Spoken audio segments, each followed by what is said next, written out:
going to be different? Well, the interesting thing is the 15 judges found it in secret to be legal with only the government's argument being presented.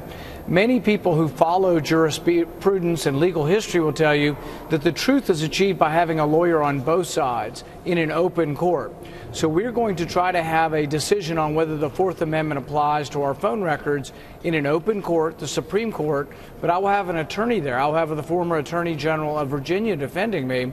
And in most of the decisions they're referring to, there was no defense and there was no attorney. All right. Obviously, you're talking about Ken Cuccinelli as a former Attorney General of Virginia. Let me ask you this, Senator. I'm looking at the lawsuit now, and look, I was a little hesitant to bring this up, but I feel like I have to. The District of Columbia, right off the top, is spelled wrong. There's no L in there, and I know that seems like maybe you guys just wanted to get it out there. It's a spelling typo, but still, it is right at the top. And I read it further, and this caught my attention when you're talking about your standing personally to bring this case. It says defendants have, without legitimate basis, collected, stored, retained, and periodically searched telephone metadata concerning every domestic or international phone call he made or received since at least May 2006, and defendants continue to do so. So let me ask you about that, because this is crucial. You have to be able to prove that to bring this case. The NSA collects 20% or less of all American phone calls. So do you have the proof that all of your calls, 100% of yours, are in that piece of the pie? You know, the question of standing is sort of a complicated legal question, and the attorneys will have to sort that out. And there have been reports. There was a recent report in the Wall Street Journal saying that, but there have also been some reports saying that all of Verizon's calls were collected and all of AT&T's calls were collected.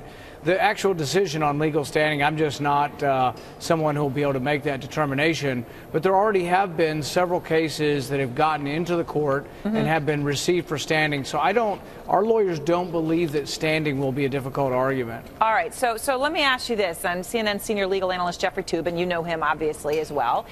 He talked about that issue and also the issue of the class itself that you're claiming. And here's how he phrased his issue. Senator Paul does not have the legal standing, which the courts require, and no court will accept a class action with millions of plaintiffs. So I know you're saying, you dispute the issue on standing. But what about the issue of class? I mean, I'm just looking out there. I did some quick work today, right? Walmart, the biggest employee discrimination case in American history, 1.5 million plaintiffs. Obviously, the Visa MasterCard case could have been even bigger. But you say you're looking at, according to this on page 8, 300 million people.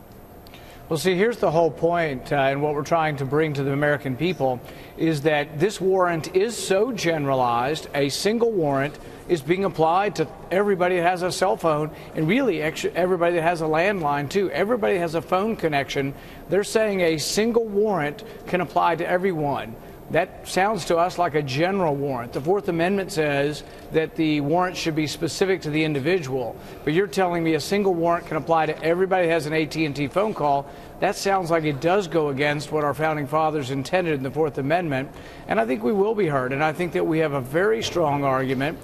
Things are complicated as with regard to how big a class is, but we didn't define the class. This is defined by the arrogance of government that has decided that the Fourth Amendment really allows a warrant to be written for everybody's phone records. It shows the enormity and the egregiousness of really the government's intrusion.